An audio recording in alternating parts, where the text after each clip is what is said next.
Pozdrav svima!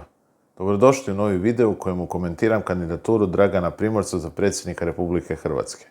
Jučer imali smo priliku gledati kratki video u kojem Dragan Primorac objašnjava zašto se kandidirao za predsjednika Republike. A samo par sati nakon toga, rukovodstvo HDZ-a potvrdilo je da je Primorac njihov kandidat. Iz ovoga evidentno je sljedeće.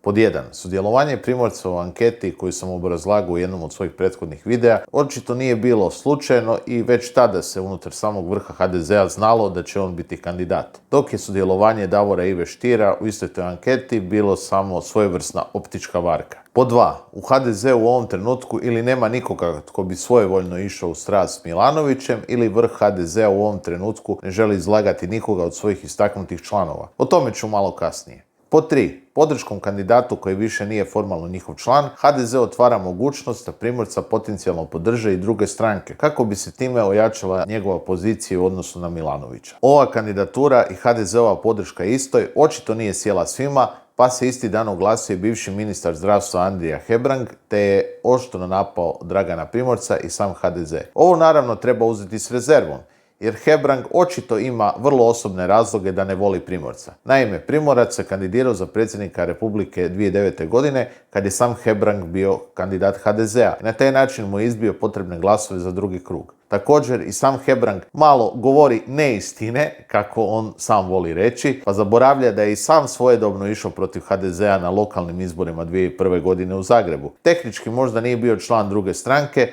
ali izbio je glasove HDZ-u. Dakle, u tom pogledu nema neke razlike između njih dvojice. Također, zamjerati nekome da je bio član Saveza komunista Hrvatske, a HDZ je pun takvih od svojeg osnivanja, zbilja je van svake pameti. Hebrangu to nije smetalo kad je on bio ministar 90-ih, pa i kasnije u Sanaderovoj vladi. Međutim, smatram da Hebrang ima barem djelomično pravo kad kaže da vrh HDZ-a zapravo ne želi da pobjedi njihov kandidat. I time se vraćam na točku 2 o kojoj sam ranije govorio. Dragan Primorac je zapravo bio vrlo loš ministar znanosti i obrazovanja, za čijeg su se mandata dogodila dva najveća studentska prosvjeda, prvi protiv katastrofalne implementacije bolonjskog procesa, a drugi protiv nejednakog tretmana studenata po pitanju školarina. Kad je Sanader podnio ostavku u sredinom 2009. godine, otišao je i on. Svi koji se sjećamo kako je to bilo, znamo da je i tada bila javna tajna da ministarstvo iz sjene zapravo vodi Radovan Fuchs, koji ga je tada i naslijedio. Nakon neuspješne kandidature za predsjednika Republike, koja je indirektno pomogla Ivi Josipoviću da postane predsjednik, Primorac se povukao iz politike.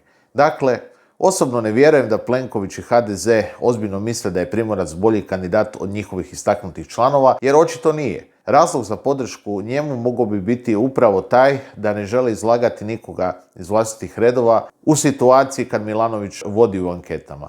A Primorac ako prođe, prođe. HDZ-u svakako nije nikakva šteta ako Primorac izgubi. Također, ne bi me nimalo čudilo da Plenković zapravo i želi da Milanović ostane predsjednik Republike. Na taj način bi idućih 4 do 5 godina imao nekoga s kim se može javno svađati te upirati prstom uz ono klasično "evo vidite kakvi su oni". Imajući u vidu sve navedeno, osobno mislim da Primorac nema baš velike šanse pobijediti Milanovića. Toliko za danas. Ako vam se sviđa ovaj sadržaj, zapratite Ripolitiku na društvenim mrežama. Poveznice su u opisu ovog videa. Do idućeg puta, do slušanja.